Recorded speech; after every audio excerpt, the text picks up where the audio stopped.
Hey there, biologists. In today's video, I'm going to introduce you to our PVC pipe sampling project, give you some footage from the field, and talk about, where we're at with this project. So let's just start off with what is a PVC pipe surveying project and what are we specifically doing? So PVC pipes can be turned into really easy traps for frogs. Tree frogs will naturally climb into the pipes because it provides a humid and warm environment for them. And from there, we can go around and looking into the pipes for tree frogs. Now, it's a little bit more complex than that. I have a video coming out that will talk about all the different design choices that we have to input into our PVC pipe to make it an effective trap for tree frogs. But the general gist is that we are putting traps out in nature to find tree frogs. And we're doing that in West Virginia in partnership with the Goldberry Grove. So we have a lot of biodiversity monitoring projects that we are doing with them. I think I'll leave the specifics of their operation to them, but the big picture is they're doing an agroforestry operation focusing on things like American chestnuts, hazelnuts, fruit trees, berry bushes, that type of stuff. And yeah, we're monitoring a bunch, and pretty soon I'll be moving out there and helping out a little bit more. So where are we at though with the PVC pipe project? Well, a few weeks ago, I went out to the Grove to help out on the property and do a few other projects. However, the work that we were going to do, we ended up having to stop because we ran into chainsaw trouble. So we ended up pivoting to the PVC pipe project. We purchased the PVC pipe from a big box store and had to cut it in the parking lot to make it fit in the car. But then back at the farm, we cut them into 60 centimeter sections. Here we go. 100 pipes. Done. Okay, so here is what we are doing. Inside of this basket, I have a whole bunch of PVC pipes and stakes. All we're going to be doing is driving these stakes into the ground. I've cut them at an angle, and then the pipes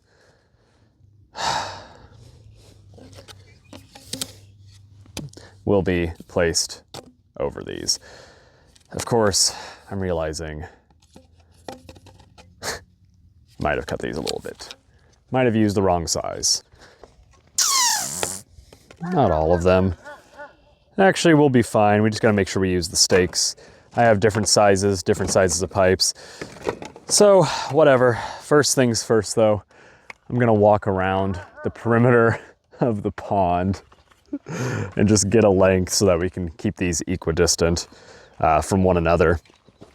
So this thing will just measure our distance. We're doing this one in feet. Of course, I'll convert it all to meters and whatnot. Just saw a frog hop in, but we're gonna keep them fairly close to the pond. We'll start here at bundle of grass and just do a quick little walk around.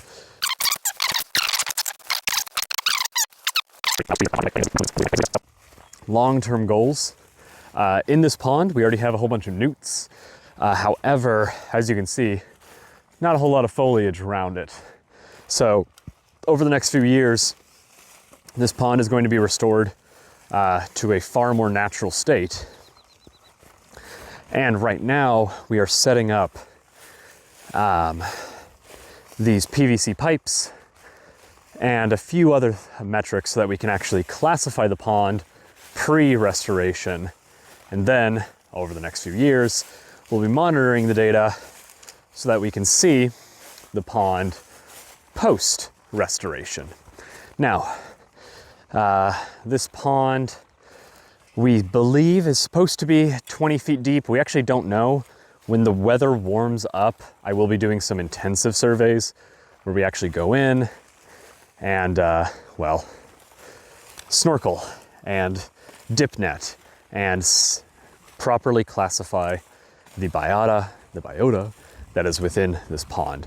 We know that birds frequent it. We know there's turtles. We know there are many, many newts and the occasional snake, as well as frogs around the edges. So the pipes are to find any tree frogs, but we're also going to be setting up, 550 feet, dead on. We're also going to be setting up audio recorders as well as other things. But 550 feet, I want to put out 15 blocks. So we'll divide that really quick and then do that. But let's actually see.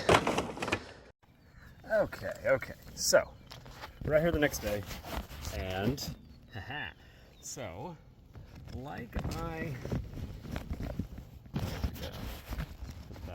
Okay, so we're out here the next day. Obviously, we put out our 1.5-inch pipes.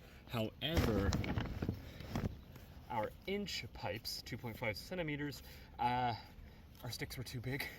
So I cut up a whole bunch of new ones, and this is a good opportunity to show you the kind of up close and personal of what we're doing. So each of these sticks, you see I cut them at an angle. I could have done these better angles, but just with the loppers, it's just a quick cut. And all we're gonna do, see, I'm not even in frame. So all we're gonna do here, is move the camera, and all we're doing is just hammering them in. I'm keeping ours spaced out a little bit. I just don't want to run into issues where a frog is on both sticks at the same time when we're sampling, because that'll just be annoying for data. But we just hammer them into the ground. Now again, these are made of white oak. There are maybe some better woods to use. Personally, I would love to use black locust, but you see, put them into the ground. It's gonna take a good amount to knock them out. It may be a good idea to just kind of push them in a little bit. You can even give them a little boop, boop, little tap to get into the ground better, but that's all we're doing. Should have filmed this horizontal, right? Like this. Hey, look at that. Boom. But yeah, here. So let me show y'all what it is. So basically these PVC pipes, frogs like them, right? So frogs like to go into the holes. It's nice and humid, and of course as it rains, these will fill up with water somewhat. But the stake is just to keep it in place. So as wind comes through it, nothing's gonna mess with it. But we can pull the poles off, frogs will be inside, and then, we don't need to look at the mics. And then we'll push them through with a plunger and actually sample them. But so that's what we're putting them in for now. But as you can see in our pond, look at this. We got a newt. We're gonna set these up all around the pond. So I'm going to move this back just a bit.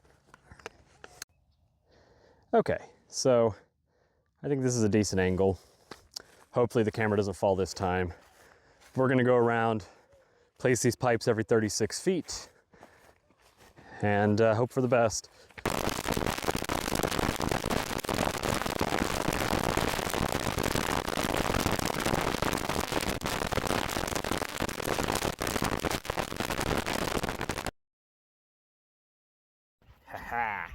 Okay, so now around the pond, we have 15 different stations with 1.5 inch diameter PVC pipes. Maybe in the future we may double up the number, so have 30 stations just for better statistics, better whatever. But yeah, this is set up. So again, we're doing this way ahead of time for whenever we actually start restoring this pond, and we are going to be collecting additional data as well as, you know, whatever we find inside of these PVC pipes. So the way we're setting this up is just so that we can have as many points of data for what wildlife is around this pond as we can have. But can't wait to see what this all will look like over the next few years. So here it is now, and jump cut to when I'm in my 30s. So we got those pipes out and installed. However, I ran out of time and had some design difficulties, which essentially led to the arboreal pipes not being installed. So I have been spending the past couple weeks just doing a little bit of a deeper literature dive, double checking methods and trying to figure out some solution that's going to work. So in about a week, I'll be going back out there to finish the designs and put them up into the trees and actually start sampling. But what we're going to do with our pipes is they're going to be cut to 60 centimeters. I think this one is a little bit longer than that. These are just some ones I grabbed to use as a prop. I haven't actually cut them myself. But yeah, so they're going to be 60 centimeters, and then from the bottom of each pipe, we are going to drill holes 15 centimeters up. And we are doing that because we're going to put an end cap on the bottom. This is going to hold water in the pipe, and that drain hole will make sure that the water doesn't fill up to the top and make it a useless trap. So from there, we're also going to add in an escape rope. This isn't for the frogs necessarily. The frogs can climb in and out. They have suction cup toes, you know, it makes it really easy. But this is so that squirrels don't get in, flying squirrels in particular. This pipe is a little bit small. This is the smaller pipe that we're doing. We're doing 1 inch, but we're also doing 1.5 inch PVC. And certain areas that have arboreal mammals like squirrels, flying squirrels especially, they can get into the pipe, and because it is smooth and they don't have suction cup toes like frogs, they end up getting stuck, and so they can end up drowning, especially if it's capped at the bottom and there's water, you know. So what you do is you just drill an extra set of holes and you add in an escape rope. The ones they've been doing, they've just drilled in a hole at the top and then threaded it through and made sure it went all the way down to the bottom. And the papers that I've found on this, they found that every single pipe that had an escape rope, the mortality dropped to 0. They just did not have mortality. They only had mortality in pipes that did not have the escape rope, or the escape rope broke in some capacity. So it's really, really effective, really easy to add, and we are going to add it to all of our pipes. So we have a total of 100 PVC pipes that we're working with. It actually might be a little less. I need to double check.